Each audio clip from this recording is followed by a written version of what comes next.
Hello there. Welcome back. This is The Last of Us, the weekly podcast where we're discussing every episode of The Last of Us. And since that ended, we have a very, very special friend, the one and only Nolan North, aka everyone's Uncle Noly. So welcome. Hey, everybody. Hey. So glad to have you here. Greetings from Aberdeen, Scotland. I'm Scotland. I'm sad there's no Guinness. Yeah, where's the Guinness? Oh, well, I've been in Dublin doing plenty of pints. Got to see Pagan, Tina Kavanagh. Got to see them and have some proper Dublin pints, and I probably had enough. I need to find a gym in this place and you need a detox. Work off. Yeah, I do actually. I mean, I got some water. I'm like, okay, I gotta slow down a little bit. No, it's fine. It's fine. You're like on a holiday, so it's fine. Yeah, it's always I always look at it as a bit of a holiday. Sure. There you go. Easy peasy lemon squeezy. All right. So we are here today to pick your mind on none other than the Last of Us series. We're going to take turns since there's three of us and we have many questions. So I'm going to give the first question to none other than Nick. Obviously, we've just gone through the entire series. That's finished. But in episode 8, we got to see a character that you portrayed in the game, which is David. Now, there's a lot of talking going on about David and his character, as there was when the game came out. You know, he's a super, super creepy character, really, really kind of evil. And it was so unlike a lot of the characters that you've played before. You know, I personally, I remember finishing the game, going through the credits and seeing your name, Nolan North, next to David. And I was like, what? That was Nolan? And it was just, it was crazy. I was like, no way. And I went back and I was like, I got to play that again. I got to try and pick up his voice. But what was that experience like? You know, sort of what was the creative process like compared to the heroic and more sort of comedic characters you played before, like Nathan Drake and Tony Stark and Deadpool? What was it like creating a character that was supposed to be like really, really evil? Well, I think that's one of the reasons Neil approached me to do it. I remember met him at Naughty Dog. He said, I want to show you something. And he told me about the character and then he showed me the artwork. And it was just this picture of David, and it's got his rifle, and he just has this hand out, and he looked so worn down by life and kind. He had these kind eyes, and then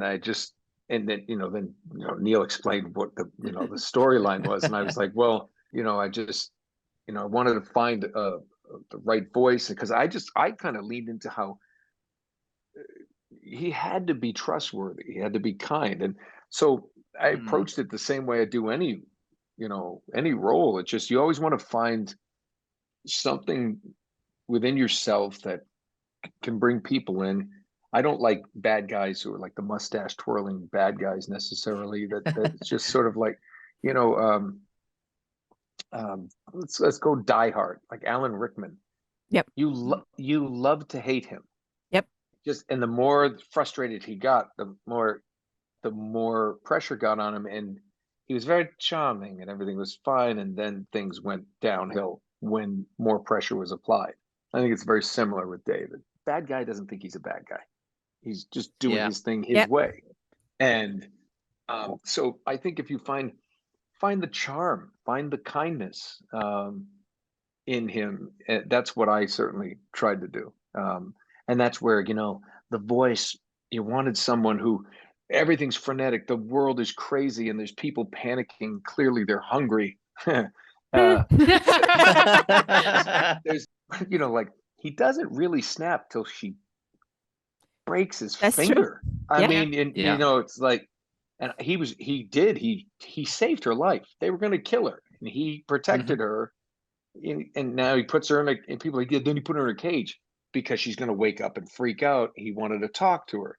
I mean, these are the conversations I had in my head. How do I figure this out? You stupid little girl. You are making it very difficult to keep you alive. What am I supposed to tell the others now? And then she breaks his finger. And now it's not worth it. And I got other things to do and hungry. but now he's mad, and you see his true things. And it was funny because I'm watching it and I'm like mouthing it. I was like, "How'd you put it, Ellie? Tiny pieces." And so it was such a great line as well. And I think, and I thought he did a nice job. It was nice to see that you got to see David have a little more interaction. The only thing, if I can have a critique of it, the only critique I would have, and it's not the actor or anything, when the girl talks back and he walks over when he's kind of preaching and he slaps her out of the chair, kind of thing. I understand that was probably like a foreshadowing moment, but especially for people in the game, you knew what was going on, and I thought it was too violent too early, in my opinion. Yeah. And just my own little thing is like, because I think there's foreshadowing and then there's like giving it away too early. I think it's a good point, because I mean, it kind of gives away immediately that this is the bad guy, whereas in the game, I mean, he's so cool and calm and composed. You kind of think maybe I remember playing the game the first time thinking that maybe this group would like freak out when they find out that Joel's there, and that David might help them escape. I kind of felt like maybe they were doing a little misdirection, making him seem so creepy. So I agree there. I mean, it kind of immediately gives away like this is definitely the bad guy of the piece. Well, we know that's what my big thing. People say, "What is there anything bad about it?" I said no. The only tough thing about watching it for anybody who's played the game is the story. You know what's going to happen. Yeah. It doesn't take away from the great acting, great production value, and directing. Right, it really looks good. It's just if it is a downside, what's going to happen. I think I've been really struck by the people who don't know the game that really enjoy it. Yeah. Like I said, I think that's a real testament to how well it's been done. And listen, I'm nitpicking at little things. I was like, I would have sat there. There would have been a discussion going, should I hit her? Should I smack her? I think it's like, well, we're going to foreshadow. It's like, yeah, but that's a really big foreshadow. Too much. It is, yeah. And I just wonder. But that's just my own opinion. I'm sure, and they may have reasons I'm not thinking of now, and I go, oh, okay, that makes sense. But I was wondering that. I remember seeing that going, that kind of gave it away that he's prone to, he could go. Like I don't want my psychopaths to like give it away. I want them to be I want them to be like, oh, what a nice guy. Then the news vans at the neighbor's house going, yeah, we always knew he was going to snap someday. They didn't. They didn't. They didn't. They borrowed ketchup from that guy. Yeah. So it's just. It was pretty cool. Yeah. To be honest, I think because I have a friend who's watching it and never played the game, and I was like, I was asking her like, so what did you think of David? And she was like, well, the second they showed him talking about the Bible and taking parts out of the Bible, I knew he was the bad guy. And I was like, yep, that's it. Yep. Really? Yep. Like she was sad. Like immediately was onto David, was like, oh yeah. I was like, yeah, that's going to be an asshole. And I was like, oh, damn, like you got it from there. And she was like, yeah. Gosh, that's terrible. Isn't that terrible that we've gotten to that point where we mistrust anybody who starts talking any kind of religion? Right. Yeah. That's sad. It's a bit worrying. Such easy narrative foil nowadays. It is. It truly is, because if we look at similar media, it shows up a lot of times where you can kind of tell who's going to be the bad guy as soon as they grab a Bible and start preaching from there, and you're like, oh, I've seen this before. It happened before. So I actually, when we did the episode breakdown, I think that was one of the things where I was like, I don't know if we needed that. And did you feel that in the games at all? Nope. Because you didn't, right? Nope. Yeah. Never did. Again, it's just adapting something that, I guess when you're the player. I mean, I'm fascinated by this, by the way, because I said, people ask me all the time, like with the Uncharted movie, like, why didn't they have, somebody else do it? You could have. I'm like, no. Don't give people exactly what they've seen before or what they played, because you have this you're the player. You're in there doing it, and it's a personal experience for far longer than a 2-hour movie or 1-hour episode, or even. I mean, you guys seen my sorry ass skills. I mean, it'd take me 30 hours. I mean, even if I don't know how many. If there's 9 episodes and they were like average an hour, that's 9 hours. I'm guarantee you've all played the games more than 9 hours. So yes. you're much more invested in a different way. So it's a tough thing, especially it's a tough kind of medium to. It's a tough bridge. It's a tough thing to bridge these two mediums sometimes. But I think the production value. I think. Acting has been great. Troy sent me a picture of him with the cleaver in his neck, and it's now my new screensaver when he calls. So I'm like, I knew it. Perfect. Yes. Perfect. I actually got that. That's amazing. So it was nice to see that. And I thought his turn at James, he did a great job, and it's just like just to see them do that kind of thing, and I think it's like you looked hungry, you looked skinny, you needed a sandwich. Camera's supposed to put on 10 pounds. I guess it works. They're all hungry. That's fair. That's fair. But it was it was nice to see that so many folks have done a great job. I thought Jeffrey Pierce was fun till he got his head ripped off. I love Jeffrey. Yep. We interviewed him and we said that was our favorite moment because we love that death animation in the game when the bloater just like goes off. And we said we loved seeing it, but we hated it. What are you talking about? It's scary. He was like, "Come on, not Jeffrey." No, but he was just like so violent and quick. Yep. He was just completely overrun by that. The brother thing too, the Henry and son. I will say this. I think that was one scene where those young actors that did that. It was something that the animation. It's tough to bridge that moment because they just did something really. Like I mean, when he shot him, what did I do? And it shocked me just as much as when it's in the game. What did I do? What did I do? What did I do? My husband, who hadn't played that part of the game, like he's watched me on occasion play it, but he's on the other couch, and as soon as everything happens and he dies, I hear my husband over there just going, just like sniffling, and he was just so sad. And I was like, well, I'm glad it hit home as much to people who hadn't played the game as much as it did for people who were, because I was over there bawling. So it's nice to see it. That was the rough one. That was a tough one because it was. I mean, he had. I mean, we don't have to go over it, but it was like he had gone through that whole, not just that episode, his whole life up to that point to protect his old brother. And they're getting out, and they were getting that. Kathleen, asshole. Oh, for real. Yep. She did a good job. That actress just making me hate her. It's like, it's like you just let it go. I mean, your people are telling you to let it go. It's but it talks about it's like pride and ego and vengeance and like what's it all worth? What is it? But what's it worth? What's the point?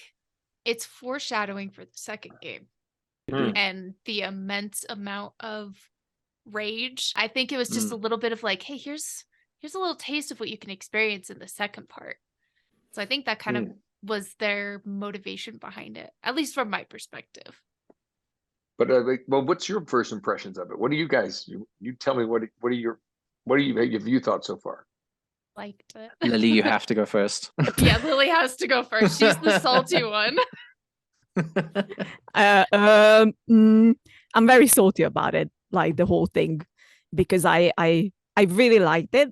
I think it's great, and they did an excellent job of adapting the story and the relationship between Joel and Ellie and everything. But my God, I am so salty about the infected. Like, I get it that you don't want to make like a full-on zombie or infected horror adaptation or whatever, but like they disappeared so much by the time we reached like episode 8 and 9 that I'm just sitting there and be like, but like, what is the threat in this world? Because it seems like they can just walk around without any problems. Like, I didn't really understand, like, what's the rush on the vaccine if there's not really any infected around. I was a bit confused of why they made this decision to not include them a lot more. This is where it gets tricky with adapting a game to any form of other medium, you know? And I think I think the one thing that this has proven is because games are in episodes and chapters, it's kind of interesting that it would fit rather than a 2-hour movie that's adapted straight to the same thing. That's why I think the Uncharted movie, they did a good job by going, let's just do him in his 20s, because we can't do that. But if you are going to do a 1-to-1 adaptation, I kind of like the form that they picked up, because it's like, okay, so each level is a show. The problem with it, as the people who played it, every episode you have threat of clickers and the infected, and you have to because it's a game and you have to navigate through that. If you do it in a show, it's like, well, this episode's just like the last one. But I hear you. I understand. You're right, because I do remember feeling that way when I don't remember what episode, when they finally got out in the west of Boston, which was funny. It said west of Boston, they camped. Yeah. Yeah. Yeah. I grew up near Boston. That's not what west of Boston looks like. It's like, there's no mountains like that. What is that? 12 miles west of Boston is Newton. It's like, no. So I just but but that's a good point. I hadn't thought of it like that. But I did remember seeing that episode going, somebody gonna sneak up on them? I mean, what's going on? Yeah, it's not even that we need like the constant action and fighting with them or anything, but at least just like have the feel that they are around, even if it's just in sound, for example, which they did in episode 2, and it worked really well. Like, you know, you can hear them in the distance and you're like, oh shit, yeah, we should be moving. I didn't feel like that it was present enough for us to be like, yeah, we need this vaccine, and that's why Ellie is very important, because like, yeah, but where are they?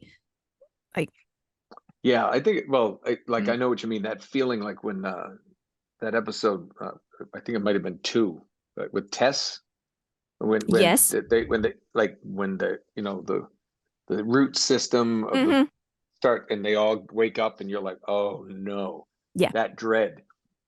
I think though, but see, you're right. It's a tricky balance, because that was terrifying. So, but if they do that in the next episode and the next, it becomes like, then people are going to go, they keep going back to that same trick of like, oh, here come the infected. It's like, it's tired. But Lily makes a good point. It's like, and maybe that's one of the things that makes we've never really thought about. Maybe that's one of the things that makes it so difficult for games to be adapted, because you want that gamer experience, but you're watching, but it doesn't translate that way, because other audience are going to be like, they're doing the same thing.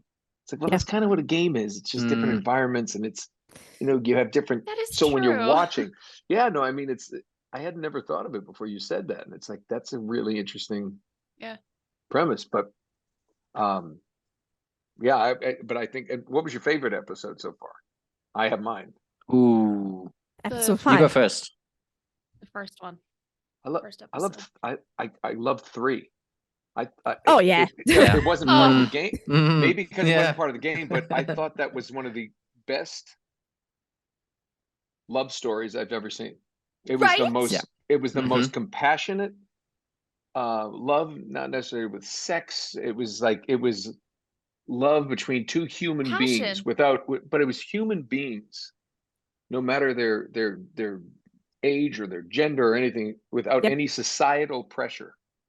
So it was like, what would it be like if society just fucked off and stayed in their own lane? It's like, oh, it was just this really, and the acting was so beautiful, so touching and beautiful. And I mean, I was and it was different from the game, right? Because it was Bill, the way very different, and I mean, my wife and I were watching it, and we were like, I gutted when they how they went out. You know, don't open the door. I used to hate the world, and I was happy when everyone died.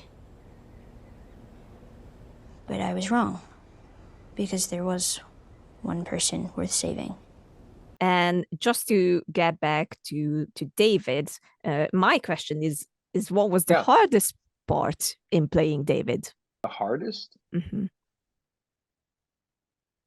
Well, Ashley almost like she had a whiffle. She had like this Nerf bat for the machete, and they put this barrier like right on the top of behind my head. Like I was laying down, and I mean, if this was they had like I was leaned up against like a pad, and the pad was just inches above my head, and she just jumped down, straddled over my chest, and just was like doing this, and the things are coming down and didn't hit me, and she knew she wasn't going to hit me. We did it, but we were. I mean, it was close enough though that like, you know, you almost like the air from the impact is going up your nostrils. It's that close, and you're like, huh. And you know, a couple times I just closed my eyes, and then one time I opened my eyes, it's right there, and then you know they get that air goes in your eyeballs. I'm like, no, keep your eyes closed, and you're like, that was probably just the one thing going. Okay, I mean, if she hits me, I got a pretty thick skull, but and it was I think it's like it's like a plastic back with Nerf around it. Yeah, but not really. It would have. Yeah, it would have woken me up pretty good. Yeah. No, I think you know. No, it was. They actually made it easy. I mean, Ashley was so good, and you know, all my scenes were really with her. And you know, it was just so interesting. Just sit there, and we took our time, and I can't really think of anything that would be difficult about it, except that you know, just some of the the whole subject material. But when you kind of get locked in, and you're there, and as you all know, it's performance capture, so it's not just voice, and you're actually looking into this person's eyes, and she was so good. You know, I don't have to tell you that. I mean, she's just so talented, and you fall into the material, and you commit to it and just play. It's fun to have people not know it was me, and it was surprising. Yeah, we all said it at one point or another, that we only realized it afterwards that it was you, and it was like, that was Nolan. Like, what? Yeah, it's like you were undercover. Yeah. Exactly. It's like he's really good at his job. Oh my God. So good. It's like everything happens for a reason. Oh, stop it. Right, there you go. Chills. Oh, goosebumps. How did you put it? Tiny pieces. See you tomorrow, Ellie. Erika, what's your question? Yeah, so we had talked a little bit before about like having Jeffrey and Troy in it. Were you ever approached to do any sort of cameo or be involved in the show at all? No, and I don't know. I have no idea. I thought maybe when they were, and then I found out they were well into production, and I always kind of wondered if they would, but no, nobody ever did. And I have my I had signed with a new agent, and they even asked me. They said, "Weren't you in there?" And so I have no idea. I don't know. It was because I know a lot. I think Laura was in there. Somebody said in this last episode. Now I haven't seen it. We won't tell you who spoilers. it was. She was I'm just looking forward to seeing it. I'm looking forward to seeing Laura. I'm sure she did great. Yeah, no, I don't know. I don't know. It's no idea. Talk to your new agent about season 2. Yeah, no, yeah. You're the one person that was missing, and I know. I don't know what it was like. Yeah, I know. There's I don't know. I season 2. The saving for season 2. HBO. Maybe. Come on. And you know what the good thing about season 2 is? I never played the second game, so doesn't matter. So now I can go. Okay. You can go in blind. There's somebody in there. Of course, now I'll make no. If they want me the second one, I'm not doing. I'm not going to be just a guy like I'm no cameo. I'm like, no, I want an arc. I want to do it. I want to just sit on a beach episode. somewhere. Yeah. No, been there, done that. Just tell them a 4-episode arc or nothing. Yes.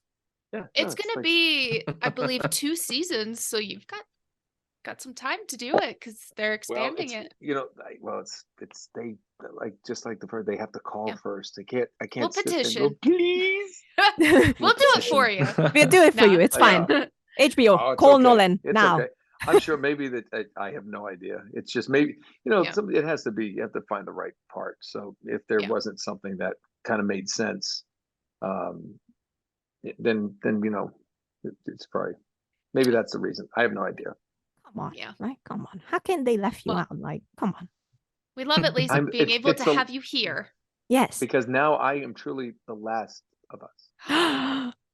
See what I did there? God. Yes, that's brilliant. Nick, what was your second question?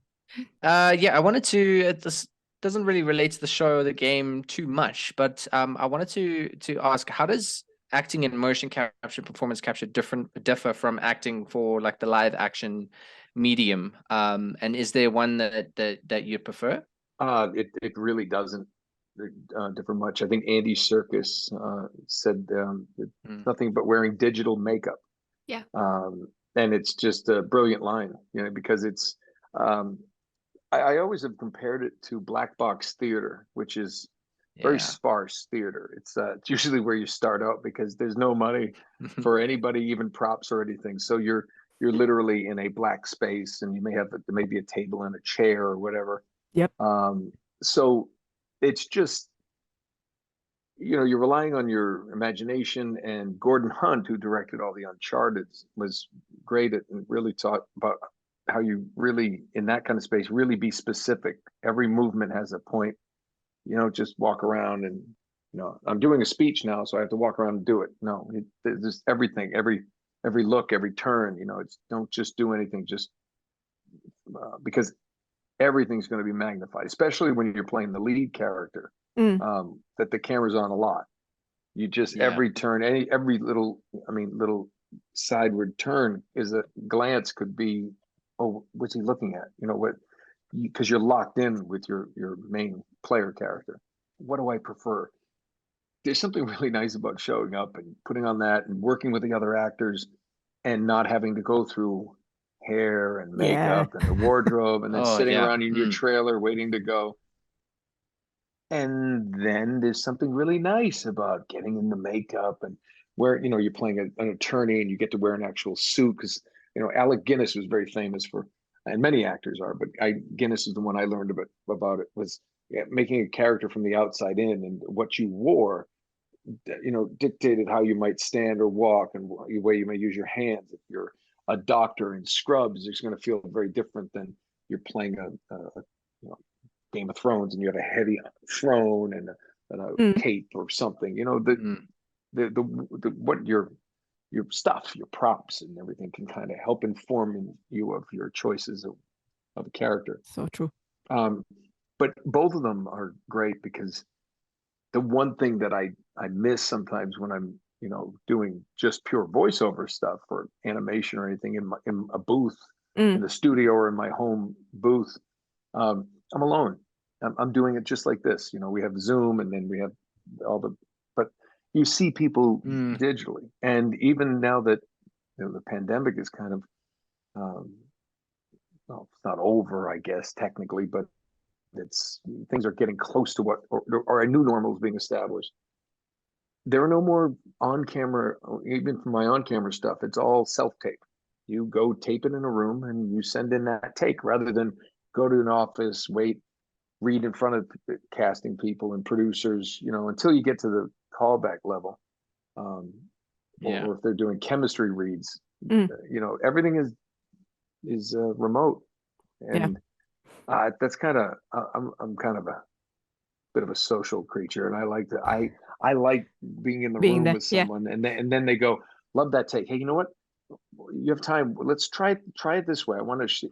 Now it's like here's my first thought of how this scene should go.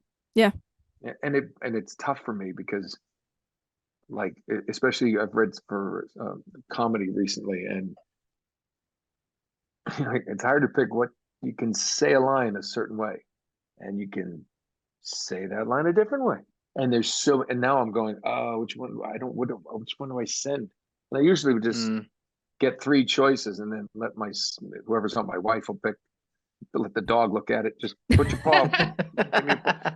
It's like one time I literally had 2 choices for something, and I literally flipped a coin because I was like, I don't know. I like both because both motion capture and on camera, you're working with someone else. You're and that's kind of the fun part. Like my big thing, the thing that I miss and I kind of would like to do again is, if I get to that point and the right thing comes along, I'd love to go do just a live theater show again. Just to go do that, just to Broadway. I would love to just have that opportunity to go and do something where 8 performances a week for a month or 2, just to kind of, just kind of, because it's been a while since I've been able to do that, and it'd be like, and I've seen some plays recently, and I'm like, I remember that smell. It's cool. It's so much fun to be on stage and just to then like day to day. It really gives a new meaning to things a lot of times. I really it's that terror. It's that the adrenaline of the terror that something horrible could happen at any moment. And part of your head's kind of going, I kind of hope it does. Yes. Just for the story. I fell on stage so many times and it was unintentional, but it worked. So I was like, okay, go with it. Yeah, you gotta go with it. Yeah, lay it off. I meant to do that. Yeah, of course it was in the script. I love this question. I'm very proud of it. Okay. So you are obviously our very own Nathan Drake. So my question is, what would Nathan Drake do if he was thrown into The Last of Us? Would he survive? Would he die on the first day? Would he become infected? Well, no, that's what Nolan would do. I would just completely That was the second question. They're like, well, how would you handle a zombie apocalypse? No, bite me. I don't want it. It's too hard. Everybody's miserable and angry and sad and hungry. Just bite me. It's like bite. It's like turn infected and then go sit in that arcade. I mean, they just go turn into just a mushroom. That's great. I'm one with what would Nathan Drake do? Probably climb to higher ground. He's a survivor. He's a survivor. He would climb to higher ground. He'd be able to get somewhere where the infected can't get up there. And, Sully would probably be there and learn how to, I got a book, Cooking with Mushrooms. And they'd never have a problem with any of the fungus.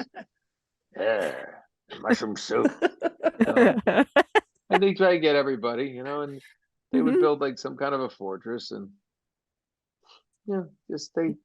there'd be rope bridges. It'd be a pretty kind of a cool thing. I mean, they would be fine. I think they'd be fine. They would make their way to. They probably just get in a boat and go to an island and go. Yeah, in fact, they can't swim. We're good. Yeah. Not a lot of mushrooms here on Nevis. Let's live here. No infected sharks. It's like that's where I'd go. It's like, where are you going to go? I'm going to go to a small island. Exactly. Just have a great tan. Start eating more fish. I probably should eat more fish anyway. Yeah. That's so true. Yeah, easy peasy. Would Nathan Drake still go and try to find treasures somewhere, or would he just chill? Wait it out. Now you're thinking. Well, I mean, Uncharted 5 crossover with The Last of Us confirmed. Well, he'd probably just be able to go walk in the front door of a museum and just go, found something.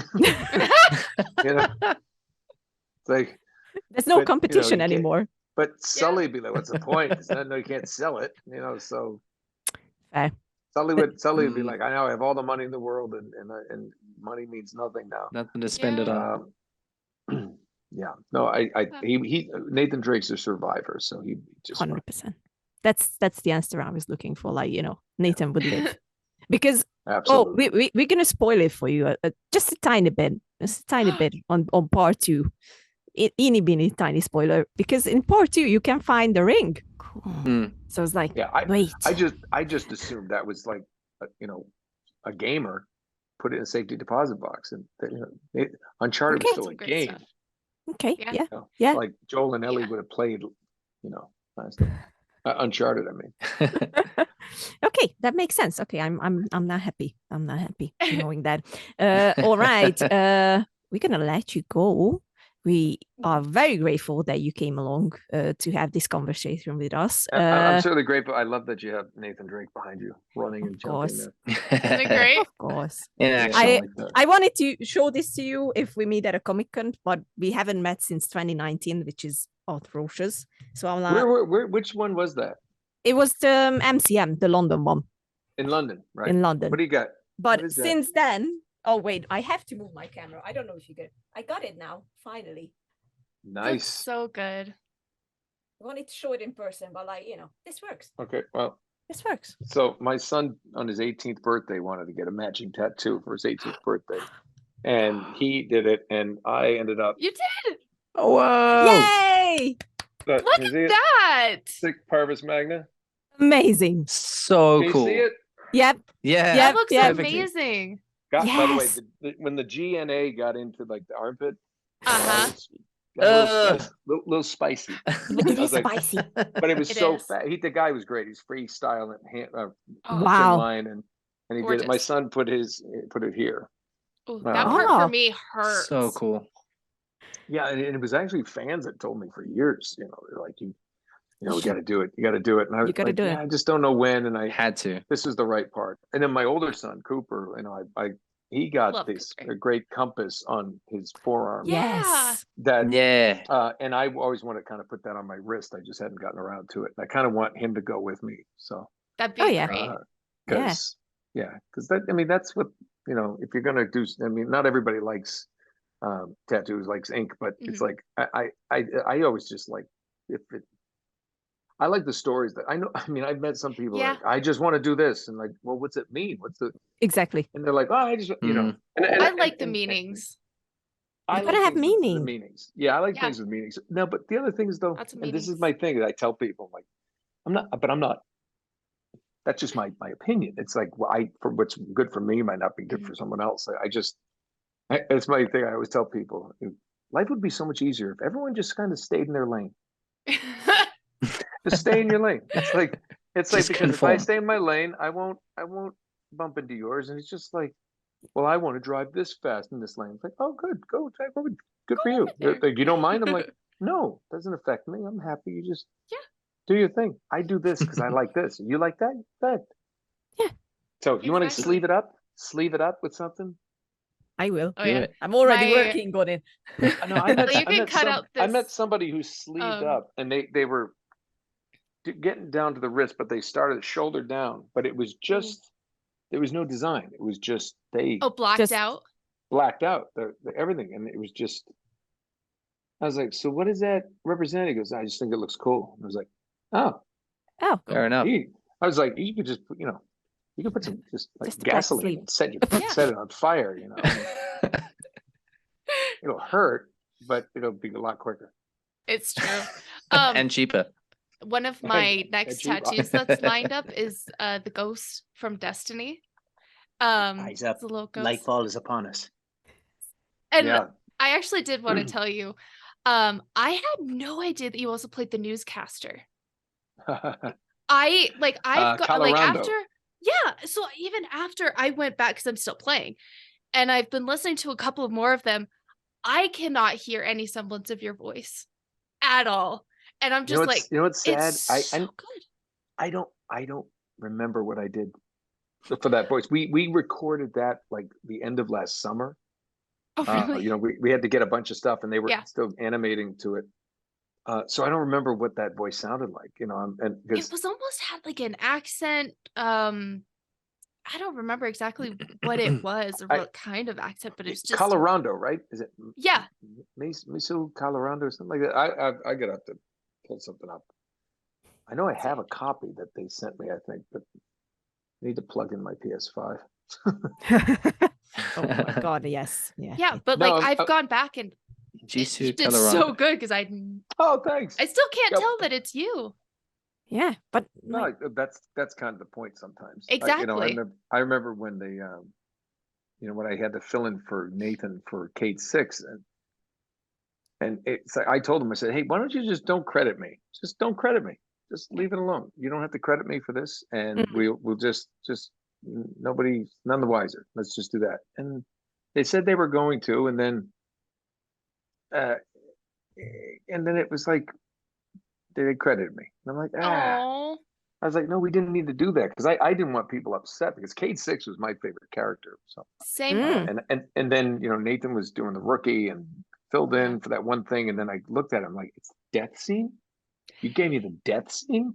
Oh. And it was just like, so I always feel bad because Nathan really was Cade. It was him. It's like there was as much Nathan Fillion in Cade as there's me and Nathan Drake. You know what I mean? So it's like, it was unfortunate. Yeah, one of his famous lines when he's that Cade is trapped in a Vex thing, he says, "Oh, my cotton socks." And that's my Wi-Fi password, because it's just so oh my cotton socks. Oh my cotton socks. And it's just one free of Wi-Fi if you're ever in lines. Utah. Yeah, come on over here, get free Wi-Fi. But you really did do him. You really did do. Oh, good. Nathan Well, justice. that's another franchise that's near and dear to my heart, and I know there's a lot more. I actually got to see Todd Haberkorn, Drifter, this weekend. You So did? he's been in Dublin with me, and Oh, good. we had a really good awesome. time. I got him his first pint of Guinness, and he liked it. Oh, good. Yep, he and his True wife Guinness. Nicole were there, and I gave him the true Guinness. Good. Well done. In Dublin. That's needed. We met him in Salt Lake, and just the nicest guy. Oh super my gosh. Nice guy. Super talented, so super great. nice guy. Very much so. It's so much fun. I always wanted to ask you something, so I will now. You are, because I was so surprised. I had to I noticed it in the cinema, and obviously I went back and watched it in the cinema again, and then I got it on Blu-ray, and I just went back and I tracked it down. You are in Star Trek Into Darkness. Yes. Yeah. And I always wondered, like how? You don't know the story? No. I think it's the coolest story ever. Yeah. Oh yeah, no, I was working on something else with J.J. Abrams. Didn't even know it was him, to be honest with you. And then I don't need. That's a long story, but basically somebody mentioned Nathan Drake, and he goes, "What does he mean, Drake?" He said, "Oh, Nolan's Nathan Drake in this in Uncharted." And he looked at me, and goes, "What does he mean? You're Nathan Drake in Uncharted?" And I looked at him, I go, I don't know how else to say that. And it turns out he and his son were massive fans. His son was about 13 at the time, and that's their game. Their game was his favorite to play. And when we finished the job, he said, "Hey, can you hang out a little bit?" And I'm like, "Sure." And next thing I know, we're there for like 45 minutes with him talking about the game. And he said, "God, the opening of Uncharted 2 was amazing. And would you call my son?" And so we called him. And as we were talking about Star Trek, he knows he was going into production. And Bruce Greenwood, who's Commander Pike. Yep. Love him. Is a buddy of mine. He played in Young Justice. He was Batman. Yeah. So I was Superman and I was Superman and Superboy there. Oh. So that's when we were recorded together, and he and I just became friends. And matter of fact, he was in Atlanta because he was shooting The Resident down there. So I saw him a bunch down there. But he anyway, I said, well, he said, "Nolan, I owe you." JJ was like, "Nolan, I owe you big. Thank you so much for doing this." I said, "You know what? Throw me on the Enterprise with Greenwood, and we'll be even." And he goes, "Oh, it's a great idea. You want to be in the movie?"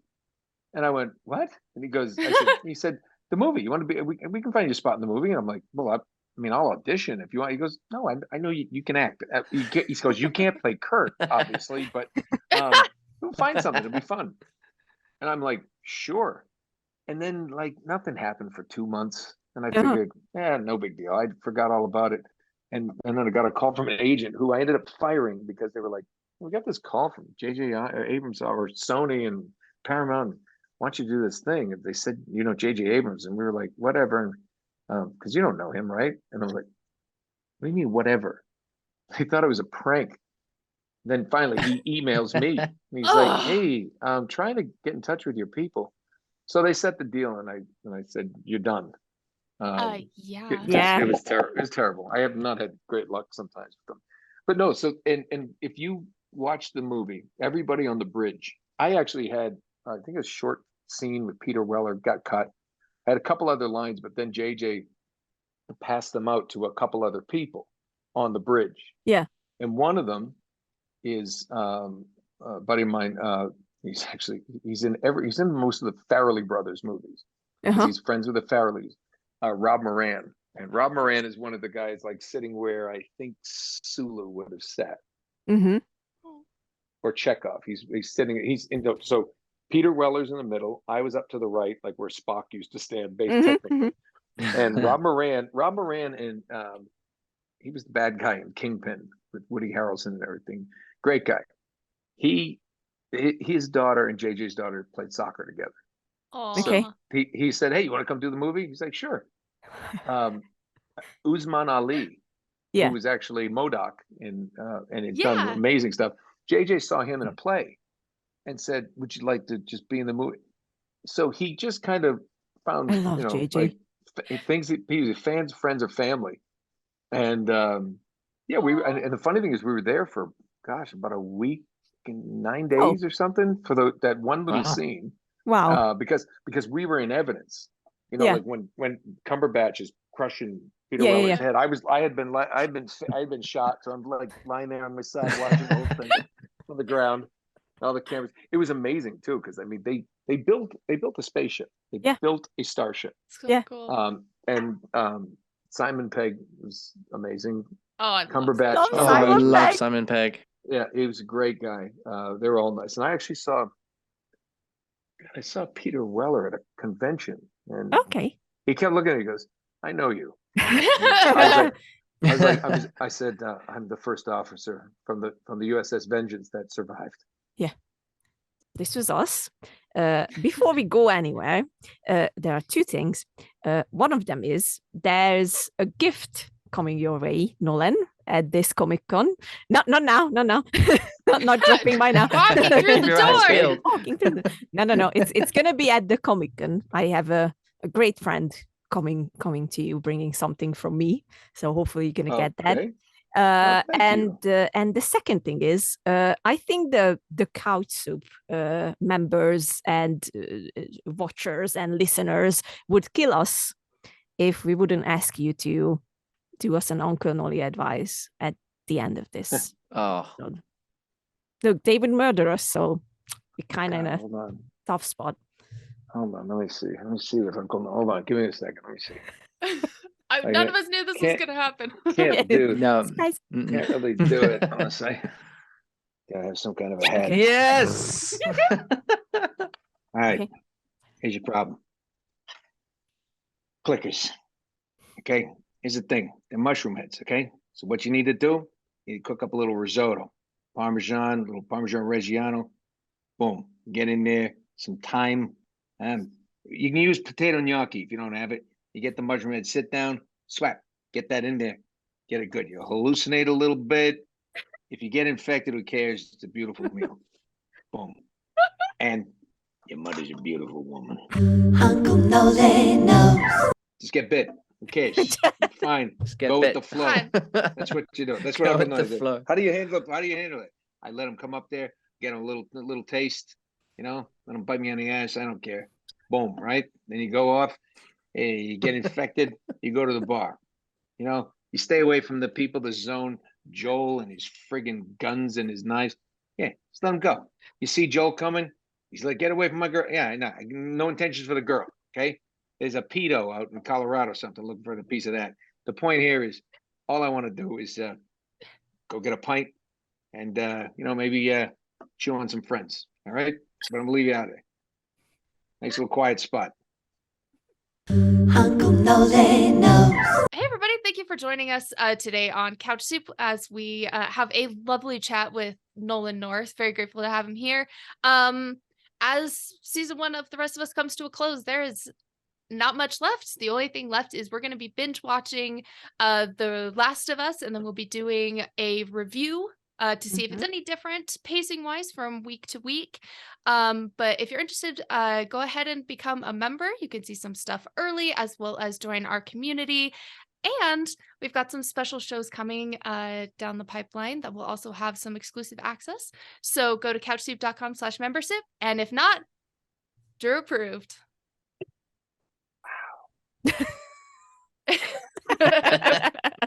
Drew approved. Double finger, double bird.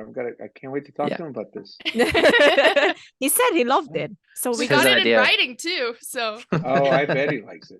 yeah, we just I rolling bet with he it. likes it. Yeah. Lily, you should put a stamp He- on he's the a video. I that says should- Drew He's a approved. father now, and he that's Drew approved. Yeah. Actually, I'm going to all LA at the downhill. end of the month with Michelle. And nice. we're going down to Activision, and we're gonna go to the studio and meet PJ, Drew, and Stephanie. Oh, well, great. I'm so excited. It's gonna be great. A little reunion. That's always It'll fun. be very, very nice. Yes, Oh, you Lovely. will. Very nice. Oh my God, Nathan almost. Well, thanks, got careful with me. Sorry. I'm so sorry. I'm holding him now. Thank you so much for having Yeah. me. And I'm gonna go try to Go to bed. watch the last episode. Oh somewhere. yeah. Oh. Yeah, go do that. But thanks for It's funny taking the because I- time. I- Yeah. I know you're Of so course. busy. You bet. No, It no, was it's so okay. Yeah, much it's fun. been It's- awesome it's- having you. Thanks so much. Yeah, good to see you guys. Take care, Yeah. and Drew approved. Drew approved. Drew approved. I'm so calling him out on this. Please do. Yay. You got Take it. care, everybody. Thanks, You Ellen. too. Bye. Thank you. Bye.